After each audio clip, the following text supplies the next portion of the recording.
Hello and welcome back to Friday Reads, where we help you find your next read. I'm Jill. And for the last time, I'm Julie. This is my last day at the Kimberly Public Library. So Jill and I are going to do some books that feature characters in retirement or in that final chapter or new chapter of life. So Jill, kick us off. Okay, so my first one is because, Jules really likes murders. I worked it into almost every genre you and I have talked about. So I think in retirement, she might be doing something like this. I actually love that book. Thursday Murder Club. I tried to keep on what you like. The Thursday Murder Club. This is the first one. This is by Richard Osman, and if you haven't read it, it's great, and there's others behind it. In a peaceful retirement village, 4 unlikely friends meet up once a week to investigate unsolved murders. A local developer is found dead with a mysterious photograph next to his body. The friends suddenly find themselves in the middle of their first live case. They may be senior citizens, but they are cleverer than most. Elizabeth, Joyce, Abraham, and Ron might be pushing 80, but they still have a few tricks up their sleeves. As the bodies begin to pile up, can our unorthodox but brilliant gang catch a killer before it's too late? So this is actually a fun group. And I too worked murder into my first pick. This is a new book from last year. This is by Sue Hinsenbergs, and this is The Retirement Plan. 3 middle-aged best friends turn to murder in order to collect on their husbands' life insurance policies, but are unaware that their husbands have a devious plan of their own in this darkly funny debut. 3 wives wanting a new life, 3 husbands in their way. After 30 years of friendship, Pam dreams of her perfect retirement with Nancy, Shalisa, Marlene, and their husbands, until their husbands pool their funds for an investment that goes terribly wrong, and their dreams of beachfront condos and a sunny, carefree retirement vanish. The golden years are looking as dreary as their marriages. But when one husband dies in a freak accident, the other 3 women are shocked to see his widow rebound with a huge life insurance payout and a new life in Florida. In the aftermath, the women discover that their husbands have identical 7-figure life insurance policies. A new dream starts to form, and this time it involves a hitman.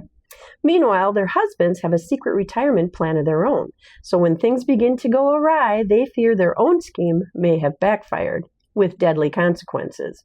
The husbands scramble to stay alive, but they may not be fast enough to outmaneuver those wives. What follows is a high-stakes tale of cat and mouse, both laugh-out-loud funny and unbearably tense, while ultimately a big-hearted look at marriage, friendship, and middle age. I saw my brother just read this and gave it 4 stars on Goodreads, so it's one of my top books on my to-be-read once I retire, so The Retirement Plan. This is Olive Kitteridge by Elizabeth Stout. This was published way back in 2008. Winner of the Pulitzer Prize, Olive Kitteridge offers profound insights into the human condition, its conflicts, its tragedies and joys, and the endurance it requires. All times stern, at other times patient, at times perceptive, at other times sad denial, Olive Kitteridge, a retired school teacher, deplores the changes in her little town of Crosby, Maine, and in the world at large, but she doesn't always recognize the changes in those around her. A lounge musician haunted by a past romance, a former student who lost his will to live, Olive's own adult child, who feels tyrannized by her irrational insensitivities, and her husband Henry, who finds loyalty in his marriage both a blessing and a curse. As the townspeople grapple with their problems, mild and dark, Olive is brought to a deeper understanding of herself and her life, sometimes painfully, but always with ruthless honesty. So, Olive Kitteridge. I've had a couple people in my short story group recommend that one, and that's the first book in the series, right? Yes, that's it is. It's number 1 for Olive Kitteridge, so more after that too. I don't know how many more, but I did pick a few nonfiction ones. This is Retirement 101 by Michelle Kagan. This was published in 2019, so there might be some new things that have come out, but it's a comprehensive and easy to understand guide to the ins and outs of retirement planning, the key resource for creating a retirement you can live on. How much do I need to retire? Can I retire early? What's the retirement age anyway? No matter whether you are 25, 65, or any age in between, you probably have questions about retirement, and knowing the answers is the key to planning your future. Whether you want to retire as soon as possible or are looking forward to continuing to work in some form for as long as you can, This book guides you through each step as you approach this important milestone. From how to save for the day when you stop or scale back, working to smart investment strategies, to the best states to retire in, to how to calculate your benefits, Retirement 101 helps you create a retirement plan to accomplish your goals, whatever they may be. So, Retirement 101. So now this is where I started going off a little bit, and I'm probably like into the next chapter of your life that's after this, because this is like 20 years down the road. Lillian Boxfist Takes a Walk by Kathleen Rooney. It's the last day of 1984, and 85-year-old Lillian Boxfist is about to take a walk. As she traverses grittier Manhattan, a city anxious after an attack by still-at-large subway vigilante, she encounters bartenders, bodega clerks, chauffeurs, security guards, bohemians, criminals, children, parents-to-be, in surprising moments of generosity and grace. While she strolls, Lillian recalls a long and eventful life that included a brief reign as the highest-paid advertising woman in America, a career cut short by marriage, motherhood, divorce, and a breakdown. A love letter to city life, however shiny or sleazy. Lillian Boxfist Takes a Walk by Kathleen Rooney paints a portrait of a remarkable woman across the canvas of a changing America, from the Jazz Age to the onset of the AIDS epidemic to the Great Depression to the birth of hip-hop. So you might remember some of those things, but maybe not all. Thank you for saying I might not remember all of them. My third pick is Something Wicked by David Housewright. This was published in 2022, and this is actually part of a series, The Mac Mackenzie, and is book number 19 in that series. So in Something Wicked, Rushmore Mackenzie, who promised to retire after his last nearly fatal case, gets talked into doing an old friend a favor involving a castle, a family fighting over an inheritance, and at least one mysterious death. Rushmore Mackenzie was a detective with the St. Paul, Minnesota PD until unlikely events made him first a millionaire and then a retiree. Since then, he's been an occasional, unofficial private investigator, looking into things for friends and friends of friends, until his most recent case put him into a coma and nearly into a coffin. Now, at the insistence of his better half, Nina Truler, he is again retired. That is, until a friend of Nina's finds herself in dire straits and in desperate need of a favor. Janice Crawford's grandmother owned the family castle, a 19th century castle that has been operating as a hotel and resort for over 100 years. Since her grandmother's death, the heirs have been squabbling over what to do with this castle. Some want to keep it in the family and run it as a hotel. Some want to sell it and reap the millions a developer will pay. And Janice is convinced that someone, probably in the latter group, killed her grandmother, a conclusion with which the police don't agree. Now Mackenzie finds himself back in action, out of retirement, trapped in a castle filled with feuding relatives with conflicting agendas, long-serving retainers, and a possible murderer. And if Mackenzie makes one wrong move, it could be lights out for him. So, Something Wicked, part of a series, book number 19. So my next one is it's mostly about road trips, because I think you'll have more time for those. It doesn't mean anything like you. How does that make you feel, Magda Eklund? By Anna Mach. Most days Magda's fine. She has a routine. She has her anxious therapy patients who depend on her to cure their bad habits. She has longtime colleagues whose playful bickering she mediates. She's mourning the recent loss of her best friend Sarah, but has brokered a tentative truce with Sarah's prickly widower.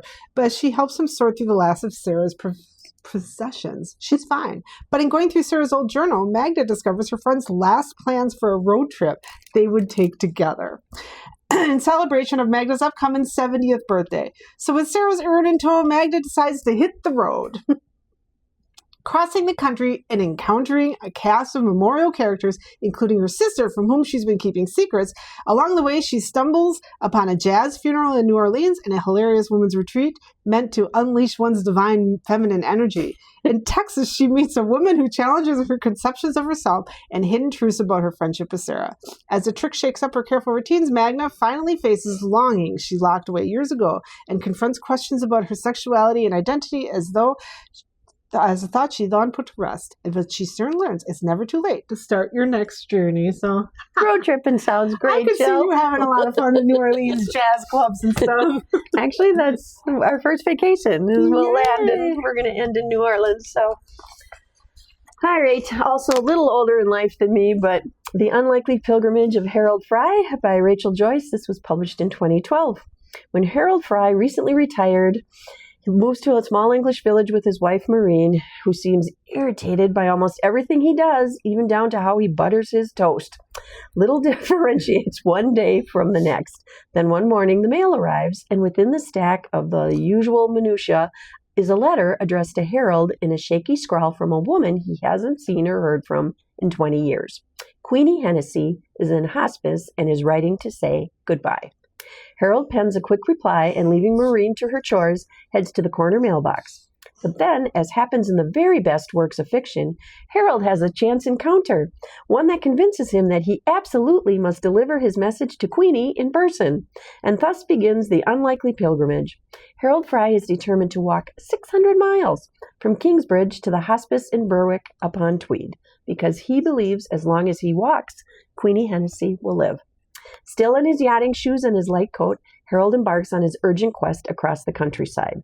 Along the way, he meets one character after another, each of whom unlocks his long dormant spirit and his sense of promise.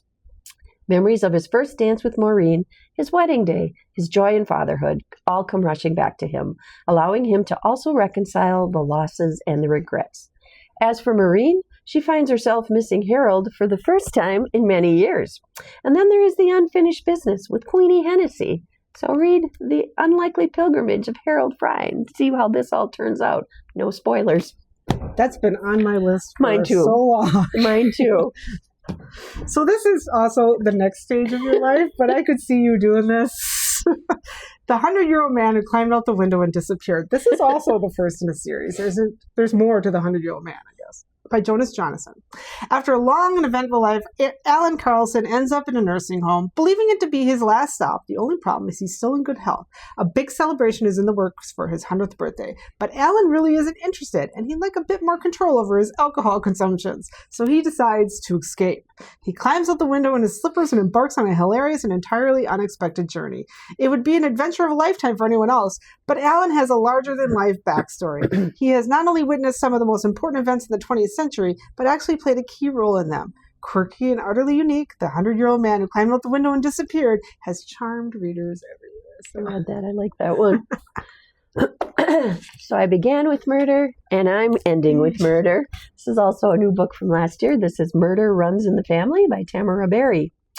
Amber thought she had troubles before her grandma was arrested for murder. Former PI in training, Amber Winslow has decided to flee her life in the dead of the night, carrying nothing but the clothes on her back. Down on her luck and with no other choice, she heads to the sunny state of Arizona to the luxury accommodations of her grandmother's retirement community. Never mind that Amber's never actually met her estranged and eccentric Grandma Jade. As soon as she sneaks her things into Seven Ponds, a place she technically doesn't qualify for and she definitely can't afford, she's shocked to learn that George Vincent, aka the Admiral, was found dead the very night of her arrival. What's even more shocking is that no one seems particularly distraught over the news of the Admiral's death or the disappearance of his prize pet tortoise. All anyone can talk about is a missing Vincent family heirloom, and they're quick to blame Jade for both the Admiral's murder and the theft of the priceless ring. Amber doesn't want to admit the woman she's just met and who accepted her without question could be behind the Admiral's death, and she's determined to clear her grandmother's name no matter what the cost as she gets to know her grandmother. So this actually sounds like a cute book. So Murder Runs in the Family. Very cute. So like Jules said, this is going to be our last one. We started this Friday Reads. Jules started it with me back in 2020 when we had to close the library, and we're like, how can we keep the library open for people somehow? So we got this crazy idea to get on here. If you look at our old videos, we're in masks during the pandemic, but we thought it would be a way to reach out and do some reader's advisory and offer some book recommendations. And Jill and I have actually given you over 2,000 book recommendations in our Friday Read series. So Jill, I'm going to miss you. I'm going to miss doing this. I'm going to miss doing this. And I'm going to miss seeing all of you at the Kimberly Public Library. You can find our old videos if you need a laugh or if you need a book recommendation on the Kimberly Public Library website, the Facebook, and the YouTube channel for the And you should Kimberly comment Public below, Library. like, your good best wishes for Jules and what you think she should do in her retirement years here. I have a list hanging on my locker in the back that's A to Z and includes a lot of different things. Ice cream taste tester is high on my book. There's yodeling, there's zip lining. So if you have some suggestions for retirement or good books to read in retirement, I'd be happy to hear. And until, Okay. can't say next time. So until there's something new for book recommendations at the Kimberly Library, Jill and I are signing off for our final Friday reads. Thanks for watching. Bye.